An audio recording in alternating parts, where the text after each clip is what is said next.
Talking of custom builds in garden sheds, we've stripped the Harley right down to the frame and had a cup of tea. Now we're going to take a look at its Achilles heel, or Achilles headstock I should say.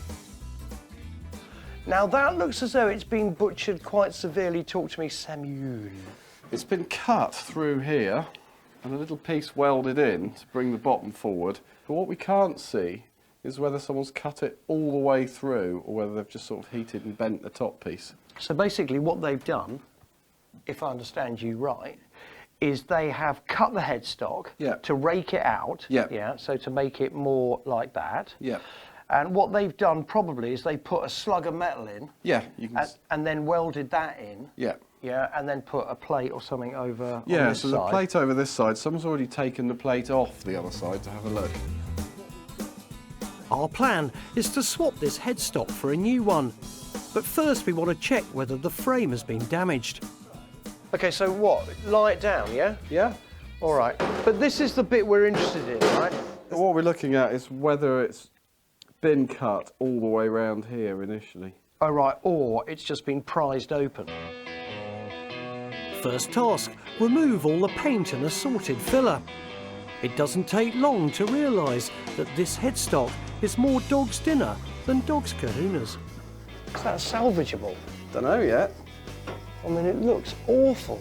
Yeah. Why would you have to do that, just to rake it out a bit? Because you're drunk, probably. Maybe, yeah. It's amazing what you find, isn't it? Hey, doing restos.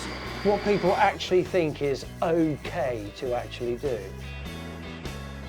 In fact, it turns out that the original welding was actually done pretty well, but there's still no excuse for the excessive rake and the ugly styling. There is one big surprise though. Over to you, Sherlock. Looking at this is a gas weld floated in steel. Now cast iron doesn't readily accept gas weld. I don't think cast iron readily accepts much, does it, on welding? Braze. Oh, okay. So I did think that might have been a braze, but it's not, it's a weld. So it leads me to believe that this headstock might be drop forged steel rather than a casting. How do you know that? I mean, how do you tell that? Well, we can spark test it. So with a grinder, if it's cast iron, the sparks are really dull orangey red. And if it's steel, they're quite bright. So what is it then?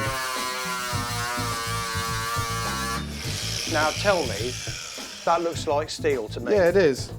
Well, that's good, mate, isn't it? Yeah, so it's quite weldable.